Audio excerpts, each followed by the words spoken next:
Psychiatric clinic പറ്റി പറഞ്ഞു. Psychiatric clinic ഇന്നലെ അവിടെ നടന്നു. അവിടെ എന്താ രോഗികളെ കഴിഞ്ഞ കാലത്തെ പറ്റി ഞാൻ ആ സമയം കൂട്ടി വായിച്ചപ്പോൾ ഉണ്ടായൊരു സമാധാനമുണ്ട് എനിക്ക് ഇന്നലെ ഒന്ന് തോന്നിയത്. അതായത് ഓരോ രോഗികളും ഒരു വല്ലാത്ത രീതിയിലാണ് അത് ആശ്വസിച്ചത്.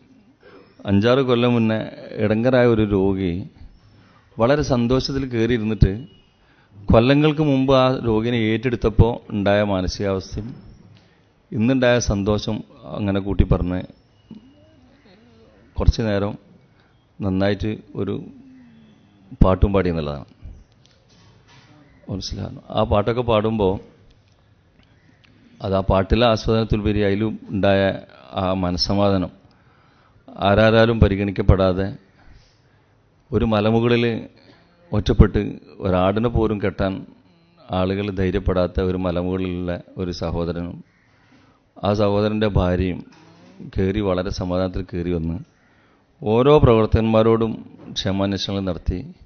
അത് കഴിഞ്ഞ് ആ മൈക്ക് പോയിന്റിൽ നിന്നിട്ട് മനോഹരമായിട്ട് സംസാരിച്ചു. കൊല്ലങ്ങൾക്ക് മുമ്പ് ഞാനും ഖാദർ സാഹിബ് മൂപ്പരെ വീട്ടിൽ പോയൊരു സമയം മൂപ്പര് ഓർത്ത് പറയും ചെയ്ത്. ഇത്ര കൊല്ലം മുന്നേ ഈ സമയത്ത് എൻ്റെ വീട്ടിൽ വന്നു. ആ ആളുകൾക്കും അതിനോടനുബന്ധിച്ച് ഈ സ്ഥാപനം നടത്തുന്ന ആളുകൾക്കും പടച്ചോൻ കൊടുക്കട്ടെ എന്നുള്ള രീതിയിൽ മൂപ്പര് സംസാരിച്ച് പിന്നെ ഒരു 4 വരി പാട്ടും പാടി മൂപ്പര് വളരെ സന്തോഷം. ആ പാട്ടെന്ന് പറയുമ്പോൾ ഒരു രോഗമുള്ള ആളെ പാട്ടല്ല, ഹൃദയത്തിലേക്ക് തറക്കണ രീതിയിൽ. പിന്നെ മറ്റൊരു സഹോദരൻ്റെ ഇന്നലെ സന്തോഷത്തിൽ കാണാൻ പറ്റിയ, പലപ്പോഴും ഞാൻ സ്റ്റാൻഡിൽ വണ്ടിയിലിരിക്കുന്ന സമയത്ത് റോഡ് മുറിച്ചടക്കുമ്പോഴൊക്കെ ആളുകൾ ബഹളം വെച്ച് ഭ്രാന്തനോ എന്ന് പറഞ്ഞ് ഓട്ടിക്കുന്ന ഒരു സഹോദരൻ. പലപ്പോഴും മാനസിക രോഗിനോട് ചൂടായാൽ തിരിച്ചുള്ള ചൂടാകൽ സഭ്യമില്ലാത്ത വാക്കുകളിലും സഭ്യമില്ലാത്ത കോലത്തിലൊക്കെ കാണുന്ന ഒരു സഹോദരൻ. ഈ 2 രോഗികളെയും പഴയ അവസ്ഥ എൻ്റെ മുന്നിൽ കാണാറുണ്ട്. റോട്ടിൽ വെള്ളം വെക്കുമ്പോൾ ഉണ്ടാകുന്ന അവസ്ഥ, ആളുകൾ കൂക്കുമ്പോഴും ആളുകൾ സഭ്യമില്ലാത്ത വാക്കുകൾ പറയാൻ വേണ്ടിയിട്ട് എന്തെങ്കിലും ഒരു സൂചന, ഒരു ദ്വയാർത്ഥത്തിലുള്ള വാക്കുകളൊക്കെ പറയുമ്പോൾ മാനസിക രോഗികളുടെ അടുത്ത് ഉണ്ടാകുന്ന ഫീലിംഗ് എത്ര വലുതാണെന്ന് നമുക്ക് മനസ്സിലാവും. ആ ഒരു രോഗിൻ്റെ കൂടെ ഒന്നുകിൽ ഭാര്യ ഉണ്ടാവും, അല്ലെങ്കിൽ മക്കളുണ്ടാവും, അല്ലെങ്കിൽ വാപ്പ ഉണ്ടാവും, ഉമ്മ ഉണ്ടാവും. ഒറ്റക്കല്ലല്ലോ വന്ന് അവർ വീട്ടിൽ കിടക്കുന്ന മക്കൾക്കുള്ള സന്തോഷത്തിലേക്കാരും വാപ്പ ഒരു ആരോഗ്യമുള്ള വാപ്പ, ബുദ്ധിയുള്ള വാപ്പ വീട്ടിലേക്ക് കയറി വരുമ്പോൾ ആ മക്കൾ എന്തായിരിക്കും സ്ഥിതി? ആ മക്കൾ വണ്ടിയിൽ ഒന്ന് എന്തെങ്കിലും വാങ്ങിക്കൊണ്ടാൻ വരും. ഞാനൊക്കെ വീട്ടിലെത്തി കാറാണ് നിർത്തി കഴിഞ്ഞാൽ എൻ്റെ 3 മക്കളും വരിവരിയായിട്ട് കാത്തുക്കും സലാം തരാൻ വേണ്ടിയിട്ട്.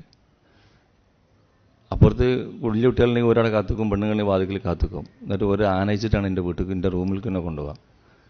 അപ്പോൾ ഒരാൾ വെള്ളം കൊണ്ടുവന്ന് തരും, മറ്റുള്ളവർ ലൈറ്റ് ഇട്ട് തരും, അല്ലെങ്കിൽ ഫാൻ ഇട്ട് തരും. ക്ഷേമാന്വേഷണമായിട്ട് എന്താണ് ബിസ്പി അന്നത്തെ ദിവസങ്ങൾ അവരോട് ചോദിക്കാൻ കാത്തുക്കും. പക്ഷെ ഒരു മാനസിക രോഗി ആൾ വീട്ടിൽ കയറി വരുമ്പോൾ ആ മക്കളെ അവസ്ഥ എന്തായിരിക്കും? ആ ഭാര്യൻ്റെ വേദന എന്തായിരിക്കും?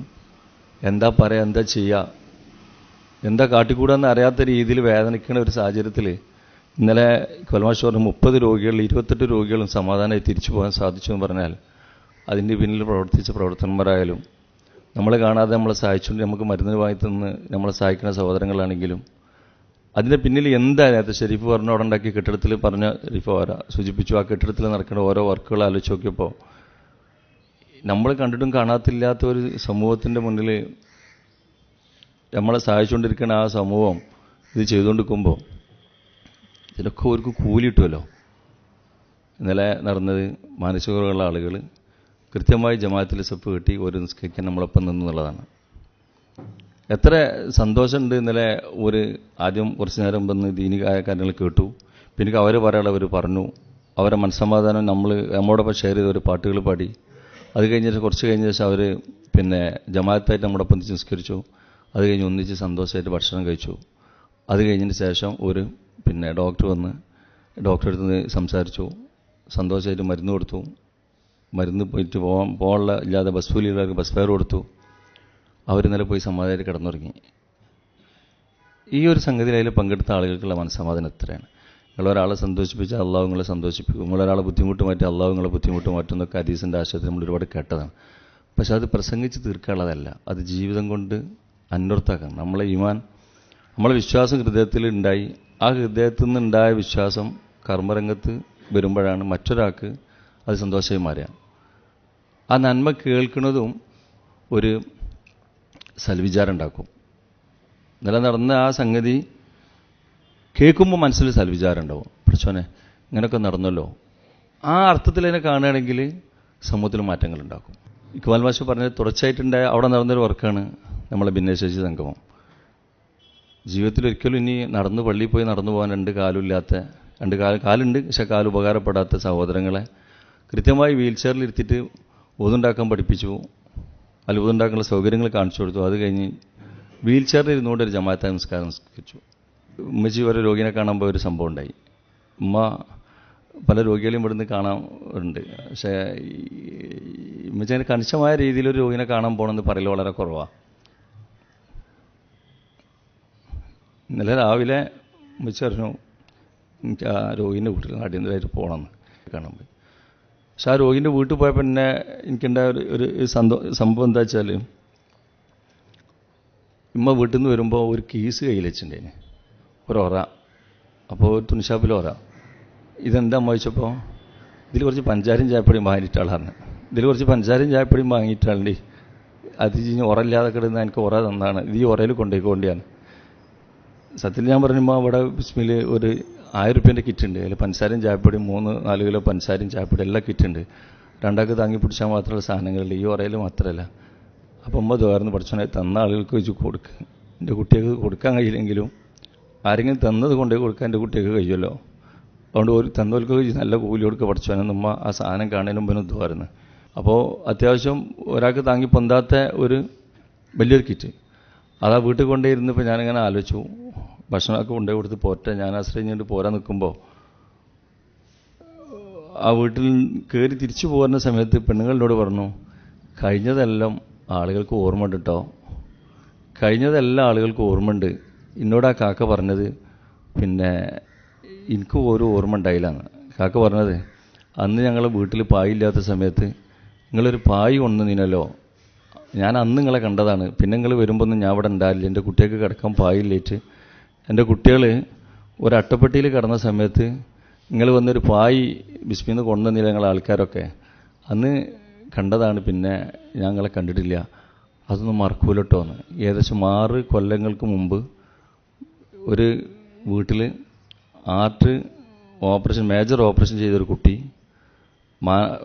ശ്വാസം മുട്ടുന്ന ഒരു ഉമ്മ, അന്ന് അസുഖമൊന്നുമില്ലെങ്കിലും പിന്നീട് ഇപ്പോൾ TB രോഗിയായ ഒരു വാപ്പ ഒരു വാടക വീട്ടിൽ താമസിക്കുകയാണ്.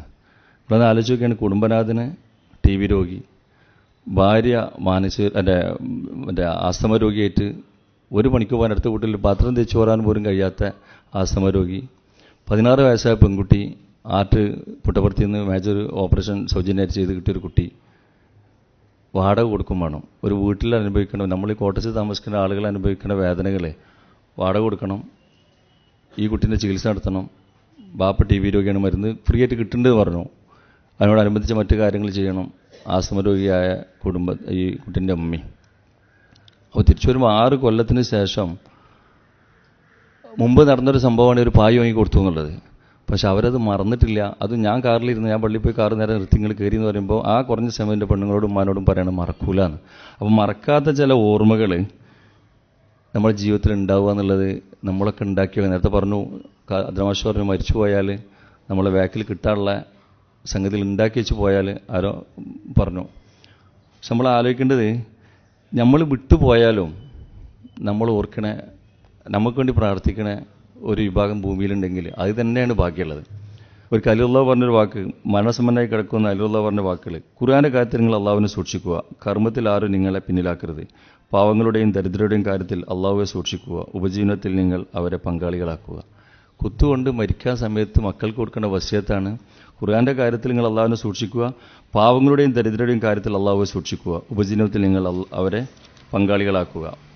നമുക്ക് ആകെ വസാരുവില മഹഫറദിമ റബ്ബിക ജന്നത്തും ഹർദുവ സമാവത്തി വല്ലത്, ആകാശഭൂമിയോളം വിശാലമായ സ്വർഗത്തിൽ കിട്ടാൻ വേണ്ടിയിട്ട് ധൃതിപ്പെട്ട് പണിയെടുക്കുക എന്നുള്ളതാണ്. ഇതിൽ മത്സരിക്കണവർ ഇതിലാണ് മത്സരിക്കേണ്ടത്. എന്തെങ്കിലും നന്മ ചെയ്യണം, എനിക്ക് ചെയ്യണം. ഇവിടെ നിന്ന് തിരിഞ്ഞു പോകുമ്പോൾ നമുക്ക് ആലോചിക്കണം, ഇവിടെ 10-300 ചില്ലാനം വിധവകളെയും അവരെ മക്കളെയും സംരക്ഷിക്കുന്നുണ്ട്. ഒരു 200ഓളം വരുന്ന കിഡ്നി രോഗികൾക്ക് വേണ്ട ആശ്വാസം നൽകുന്നുണ്ട്. ഒരു 155ഓളം വരുന്ന മാനസിക രോഗികൾക്ക് ആവശ്യമായ മരുന്നും അവർക്ക് കാര്യങ്ങൾ ചെയ്തു കൊടുക്കുന്നുണ്ട്. ഒരു 200 താഴെ നെട്ടലിന് ശതം പറ്റിയ ആളുകൾ കുറച്ച് ആൾക്കാരെ താമസിപ്പിച്ചിട്ട് അവർക്ക് എന്തെങ്കിലും ചെയ്തു കൊടുക്കാൻ ഏർപ്പാടുണ്ട്. ഒരു നേരം അന്നം കിട്ടാതെ പ്രയാസപ്പെടുന്ന ആളുകൾക്ക് ഭക്ഷണത്തിൻ്റെ കിറ്റ് 10,000 രൂപേൻ്റെ കിറ്റുകൾ കൊണ്ടുവന്ന് അവർ വീട്ടിൽ പട്ടിണി മാറ്റുന്നുണ്ട്.